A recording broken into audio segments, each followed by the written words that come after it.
crash report has just been released into the India Boeing 787 disaster.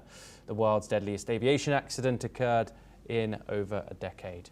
The Dreamliner, en route from Ahmedabad to London Gatwick, crashed shortly after takeoff on June the 12th, killing 275 people on board. Investigators now say both engines' fuel cut-off switches flipped to cut off immediately after the jet reached takeoff speed, a move that starved the engines and caused a rapid loss of thrust. The cockpit voice recorder captured confusion between the pilots, with one asking, "Why did you cut off?" and the other replying, "I did not do so." A ram air turbine deployed to provide emergency power, and the pilots attempted a relight, but only one engine showed partial recovery. Crucially, the fuel tested clean, the engines were newly installed, and no safety recommendations have yet been issued to Boeing or GE, indicating no immediate evidence of design failure. The probe, however, continues. We will be joined by a guest very shortly to discuss this in further detail. As we've said previously, this preliminary report that's come out today after the tragic incident last month of the Air India Boeing 787 aircraft, which crashed, killing 275 people with one survivor. This preliminary report is an early report on this incident. However, we will get to know all the updates from our aviation expert, who is hopefully joining us very shortly. We're now joined by our guest today, who is our Wing Commander Sudha Karan, who is an aviation expert. He joins us live from New Delhi. Thank you very much for joining us, Wing Commander, on the program. First of all, what are the takeaways from this report? It is an early report, and it's good not to speculate. Any immediate flags in pilot error, mechanical failure, or traffic control? What are your thoughts on this information that we have so far? So this preliminary report has now brought the focus primarily onto a very key area of concern, which we had to begin with. There could be only 2 or 3 plausible reasons why this accident had happened, when it happened on that day when we were discussing. So out of that, one of the reasons was a potential bird strike, which has been ruled out now totally. The next 2 reasons is pilot error, which is a human error, or something which has happened in the cockpit which should not have happened. That is number 1. Number 2 was a possible technical snag, a software malfunction, a hardware malfunction, or some kind of a sabotage which happened remotely, an external exploit. So these were the 2 angles that were left out. So let me, bring to context what exactly happened on that day. So this complete accident lasted all of around 59 seconds, to be precise, right? Yes. Which included 3 phases. The first phase was when the pilot aligned himself in the runway for the takeoff, and then all the checks, pre-flight checks, were normal.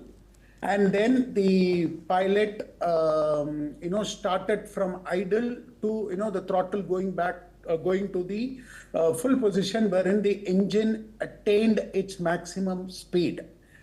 It had achieved a speed of 170 knots in under 15 to 16 odd seconds. Around 20 seconds it had achieved from the idle to that level. Now that was the V1 speed, which is what enabled the aircraft to go up in the air. So till that portion, everything was normal. Okay, so since it is normal, we will take it away. The second part is what happened immediately after takeoff. So as we can see, immediately after takeoff, at 170 knots, this aircraft took off, and within 3 to 4 seconds, this report today says that one of the pilots had observed that the engine was not developing the required thrust, and that it was getting fuel starved. And when he looked at the fuel switch position, immediately he found both the fuel switches toggled from the run state to the cutoff state, right? This is the first observation. Now, this is corroborated by the fact that pilot 1 asks to pilot 2 that why is this switch in the wrong position? And the pilot 2 responds that I have not done this. This is something that this report is talking about. Now, this is a response given by one pilot to another pilot. Let's keep this for the time being. The third part is, since it was all of 625 feet, at the time when this thing was noticed, we have to understand that the flight had not developed enough height to be able to do anything. Now, had this happened, say 15-20 seconds later, the flight would have gone to a height of around 2,000, 3,000 feet, right? It would have developed the thrust, and that thrust itself would have enabled the flight would have to generate far more height, and then it would have climbed to a greater height. Now, this means that at that point of time, had this incident of fuel switch happened, or the engines would have been devoid of fuel, we can very safely say that there was every chance that the flight, even despite having a dual engine failure, would have landed on the runway just by gliding. There is a very high possibility.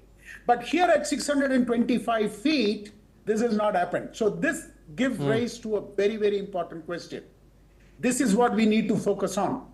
That why did this happen exactly at that most critical point of vulnerability?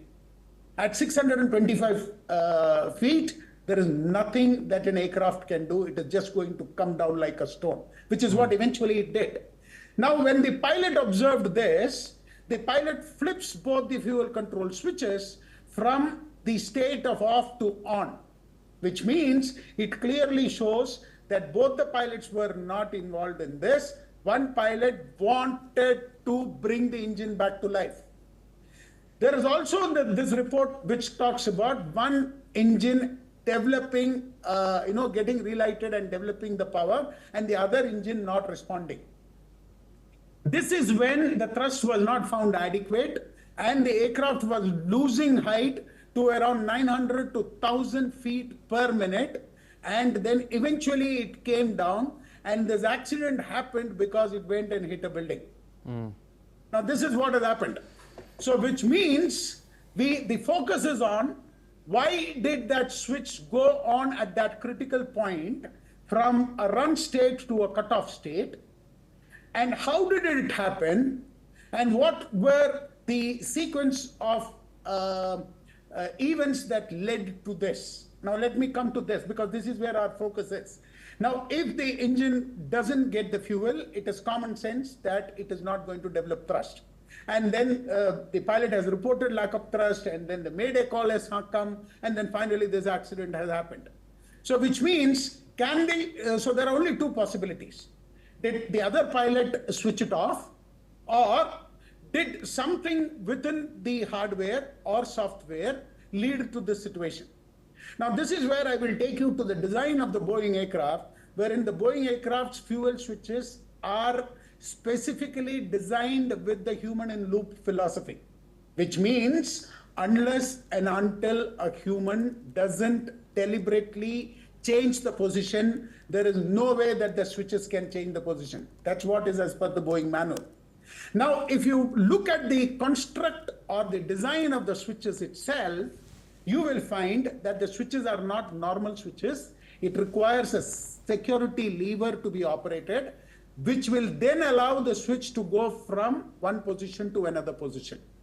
which means that there is no electromagnetic or mechanical possibility of this switch going on its own without the intervention of a human being.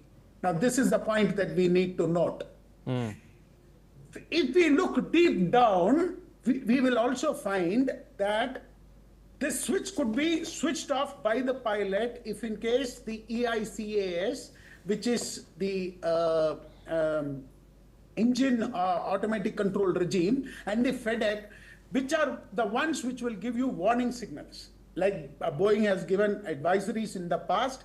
Why this advisory was given was that if there is an inadvertent selection of this switch to the wrong position, the fuel would get stopped, the engines could get stopped and the fuels will not go into the engine, and therefore it could lead to catastrophic consequences, and the engine automation will not be able to take control of it. Why? Because the automation is subservient to the human intellect. The pilot is supreme. So if the pilot has switched off a certain switch position, the automation system is designed in such a way that it will not override. It will say, it will accept that this switch has been done with a deliberate intention because of certain reasons. Now, this is what, again, this report says, that there was no ICAS warning or a FEDEC warning. And there is no involvement of the ICAS or a FEDEC to initiate this level of what you call as a switch turnover. Now, this is curious, right? You need to look into this with a far greater depth. So if the switch cannot be remotely controlled or activated, if it is a physical manual switch which needs to be handled by the pilot, then the possibility that the electronic system or the software malfunction can lead to this is minimal, right? Because that is how the designs are. The next point that I want to make is this, mind you, 10 years, this flight has never had an accident in its record. If there were software glitches at design stages, then, we'd have seen such events in the past. This is very, very peculiar. And I believe that the next level of investigation will focus on these aspects to understand why this happened. I also, before concluding, want to tell you that this has happened at a critical window of 4 seconds just after takeoff, which means the element of a human sabotage within the cockpit cannot be ruled out. Though I'm not trying to blame anybody, but that is the initial pointer that is coming out of this particular report. We have to keep, when there is an accident like this happens, I have to be extremely clear that I'll keep all options of suspicion open. Of course. And today, paramount pointer is towards the fact that there is something in the cockpit that has happened in that 4 seconds. Because if it has happened, why did it happen in that 4 seconds? These are questions that the next level of investigation has to find answer to. We will then be able to put at rest why this happened and why it has to be prevented in the future, because we'll have to look at this. Wing Commander, just very, very briefly, because we are running out of time. Obviously, following this crash, there's a lot of fear surrounding taking flights, understandably, of course. But based on this report and what you've seen so far, do you think this was an isolated incident, or does it point to wider safety lapses in India's aviation sector? I have to reiterate, we don't have much time. But yes, I'm just wondering about that question. Steve, let me tell you very clearly, this is a 1 in a million possibility which has happened, right? And the pointer is, an incident inside the cockpit. So therefore, how do you look at a human angle? That is very, very difficult. And therefore, I will see it as an isolated event. But then I will wait for the report to come, the full report to come. Because right now, with the data that we have, the inferences that I can draw is only this much. And I have shared my complete insight, logic, rationale, and reasoning, my chain of thought. As we see in ChatGPT these days. So my GPT says, this is the most plausible reason, rest it is for the people to make out. Yes, Wing Commander